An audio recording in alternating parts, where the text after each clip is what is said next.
Las Fuerzas Armadas de los Estados Unidos son consideradas las más poderosas del mundo en todos sus niveles, ya que han sido capaces de desplegar contingentes numerosos de combatientes, armamento, logística, inteligencia y contrainteligencia, armas nucleares y sobre todo capacidad tecnológica a lo largo del globo terráqueo en tiempos de guerra.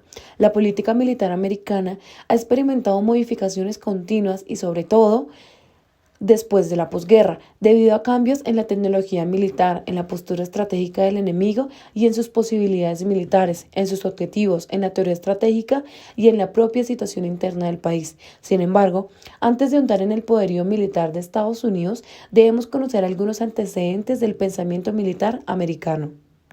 La doctrina estratégica americana, de la que se deriva directamente la política militar, ha evolucionado después de la Segunda Guerra Mundial, en función de algunos factores de índole geográfico e histórica, cuya influencia es permanente. Las características geográficas más destacadas de los Estados Unidos, desde el punto de vista militar, es su insularidad estratégica, que le ha proporcionado seguridad y le ha obligado a ser una potencia esencialmente marítima, ya que todas sus intervenciones tendrán siempre que ser sostenidas principalmente por mar.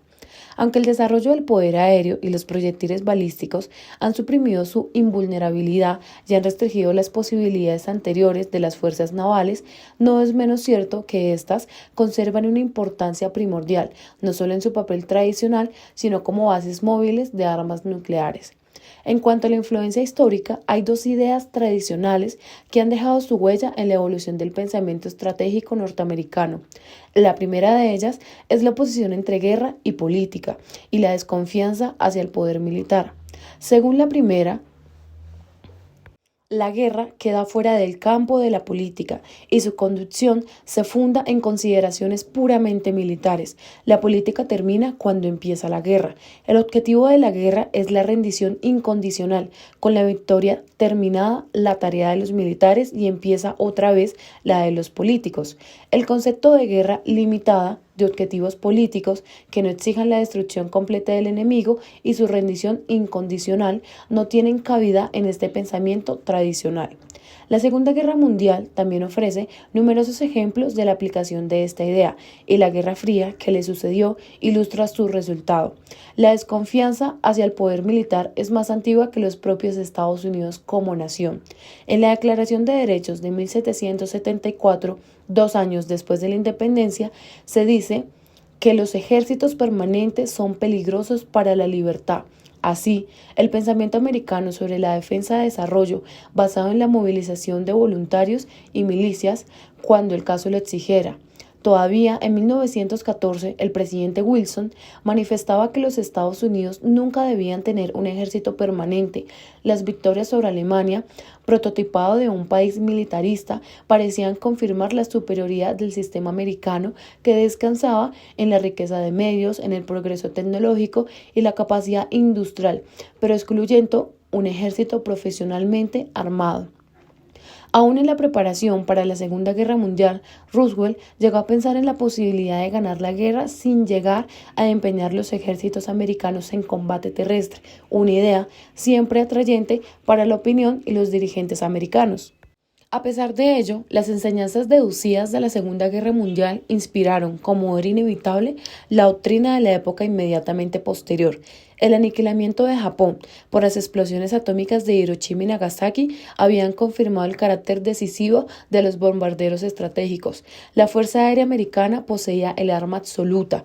Una tratadísima estrategia caracteriza así el pensamiento americano de la posguerra.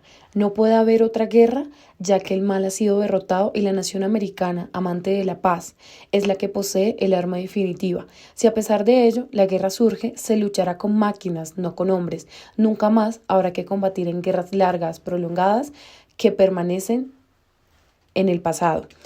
Con esta esperanza, los Estados Unidos desmovilizaron y apenas concedieron a las fuerzas combatientes clásicas algún valor, dedicándose a la producción de bombas atómicas y bombarderos de gran alcance. Si el ataque enemigo se produjera, había que detenerlo en su origen, con la destrucción de sus más importantes centros e instalaciones. Para poder llevar a cabo esta respuesta inmediata y destructiva, eran necesarias bases. Los pactos de defensa colectivos y bilaterales facilitaron a los Estados Unidos dichas bases. La gran paradoja es que esta estrategia, basada en las armas atómicas, revela una concepción de la guerra no afectada todavía por el hecho atómico. Las armas nucleares se consideraban simples bombas de más potencia destructiva. Dado el monopolio atómico americano, no se pensaba en las consecuencias políticas y estratégicas que producía la existencia de estas armas. El pensamiento estratégico no examinaba ningún escalón intermedio entre la guerra total y la paz total. Sin embargo, la guerra de Corea terminó con todos los axiomas de la doctrina americana. Nada ha cambiado tanto el transcurso del pensamiento militar de un país como el estallido de esta guerra. Una guerra limitada, en tierra, la clase de guerra que nunca debería haber sucedido. Se hizo patente que la amenaza de represalia masiva carecía de credibilidad y que, además, privaba a los Estados Unidos de libertad y acción, al ponerlos en el dilema de sufrir una humillación o desencadenar una guerra nuclear. Sin embargo, fueron necesarios 10 años para que estas ideas se tradujesen en una nueva política militar. El gobierno del general Eisenhower siguió basando su estrategia en la disuasión por la amenaza de una guerra general. Toda agresión debía encontrar una respuesta inmediata, un ataque masivo de la fuerza nuclear americana. Los Estados Unidos no debían debilitarse en guerras agotadoras llevadas a cabo en zonas periféricas, en conflictos mantenidos con armas clásicas, combatiendo hombre por hombre, carro por carro. Se encontrarían en condiciones de inferioridad. Durante el gobierno del general, las luchas entre los ejércitos para imponer sus puntos de vista estratégicos y conseguir una mayor parte del presupuesto de defensa fueron más violentas que en ningún otro periodo. Estos conflictos internos tuvieron un aspecto positivo, produjeron una gran motivación e interés por los estudios estratégicos que permitieron desarrollar y profundizar el pensamiento militar americano. Uno de sus más brillantes expositores, el jefe de Estado Mayor del Ejército, el general Maxwell Taylor, propuso en el año 1956 a la Junta de Jefes de Estado Mayor un programa militar nacional en el que se oponía a la teoría de represalia masiva, desarrollando el concepto que luego se llamó de la respuesta flexible. El presidente Kennedy recogió estas ideas y recién llegado al poder, proclamó un nuevo principio. La acción diplomática y la militar no eran ya dos alternativas que se excluyen mutuamente, teniendo una que imperar cuando la otra falle. Ambas deben considerarse complementarias.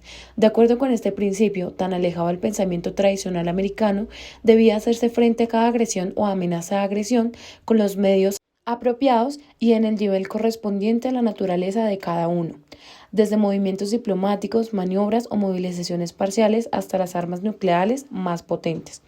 En la doctrina para la guerra nuclear, desarrollada por el ministro de Defensa McNamara, es donde el pensamiento americano se presenta en su carácter más original y relevante. Según la doctrina, el concepto de superioridad nuclear en que se había basado la política militar anterior no tiene sentido. Lo necesario es poseer una capacidad de destrucción asegurada, de infligir un daño inaceptable a un agresor, incluso después de un ataque por sorpresa sobre los Estados Unidos. El daño considerado inaceptable para una nación es la destrucción de un cuarto a un tercio de su población y de un medio a 2/3 de su capacidad industrial.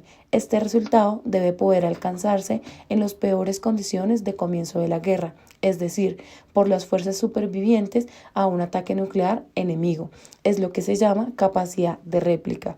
La doctrina de la disuasión se complementa para el caso de que llegara, a pesar de todo, a estallar una guerra nuclear, en el que el concepto de limitación de daños, los daños inaceptables para los Estados Unidos, según el criterio expuesto, serían la pérdida de 50 a 65 millones de habitantes. Se calcula que las pérdidas actuales serían muy superiores y deben ser reducidas gracias a un perfeccionamiento de los refugios antiatómicos, así como los sistemas de alarma e intercepción y los antimisiles. Entre algunas de las tendencias actuales y perspectivas futuras están las líneas generales de la política militar de los Estados Unidos, las cuales son la disminución de efectivos y gastos, el mantenimiento de una capacidad de represalia que haga irracional la guerra nuclear y la reducción de fuerzas clásicas con repliegue de unidades en ultramar y aumento de su rapidez de acción.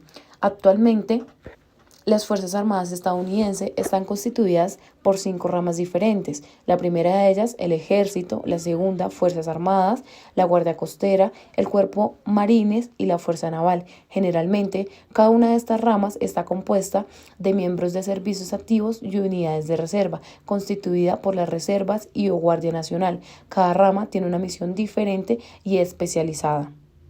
Todas las ramas forman parte de los servicios uniformados de Estados Unidos y están bajo el control civil del presidente de los Estados Unidos, que ejerce de comandante en jefe. Todos los servicios, exceptuando los guardacostas, que estén bajo la supervisión del Departamento de Seguridad Nacional, dependen del Departamento de Defensa, que es dirigido por el Secretario de Defensa, que también debe ser un civil. Por su lado, también vale la pena destacar cómo algunos especialistas en el tema de guerras mencionan que las guerras del futuro serán modificadas en gran medida por los avances tecnológicos, donde los soldados tendrán ojos biónicos, implantes intramusculares y mejoras auditivas y del cerebro, convirtiéndolos en los cibersoldados del 2050, según los científicos encargados de mejorar el ejército de Estados Unidos. Indiscutiblemente, nos queda mucho por decir y conocer sobre el futuro de las guerras.